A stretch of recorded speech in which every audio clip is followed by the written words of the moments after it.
All right, we're gonna work this bad boy out. You're supposed to take a number of cents and then return how many dimes, nickels, and pennies that is, and quarters and dollars. So right now I set up a method called convert. It receives a number, it's a number of pennies, and it returns right now an empty string. And when you run it, you get my tests, 16, 126, and 41, and then nothing. So our job is to, right here,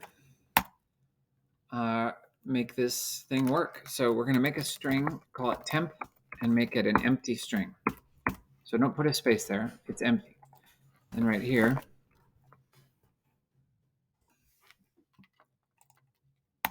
all right, and now we got to do the counting. So I'm going to make a variable called pennies equals num. All right, so we're getting, it's good for them not to destroy the number that got sent over. In this case, it wouldn't totally matter, but let's make a variable called pennies. Okay.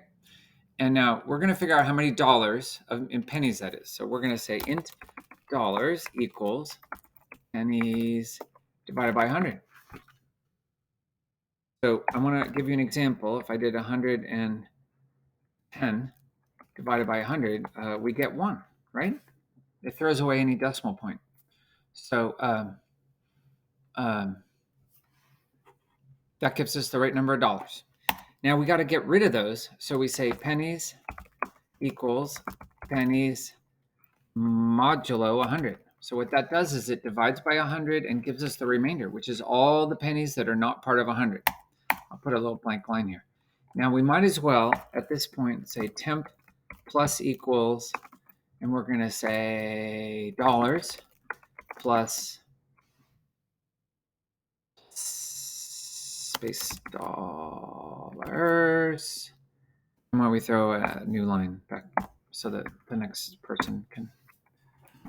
number can just be all ready to go. Okay, so now we're going to do quarters. Int quarters equals pennies divided by 25. So by the same token, that's just going to give us how many quarters there are. And now we're going to say pennies. I can write modulo equals. This is the same as saying pennies equals pennies modulo 25, but I'm saying modulo equals 25. So that takes out all the quarters. But now we have to say temp plus equals quarters. Oh, wow. Good thing I looked up. This is a plus, not an equals. Quarters plus quarters slash n gives us a new line. And now we got to do dimes. Int dimes equals pennies divided by 10. And pennies modulo equals 10. Temp plus equals dimes plus dimes backslash n. And now we have nickels. Int nickels equals pennies divided by 5. Pennies modulo equals 5.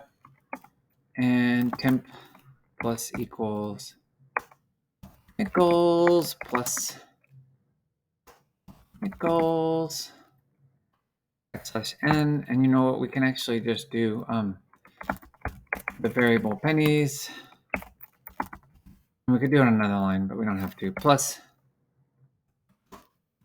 pennies, and we're done because pennies already got simplified. So let's run the test, see if I made a mistake. And I happen to know the pattern I'm looking for. This one has 111, this is 11001, and this is all ones.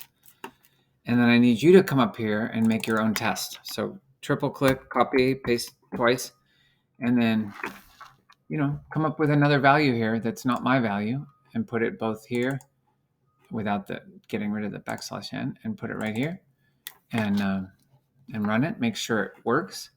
For example, don't do this, but if you did 6, we should get 1 nickel and 1 nickel and 1 penny.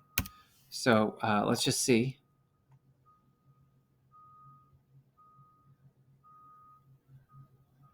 Yep. See how that actually works down here?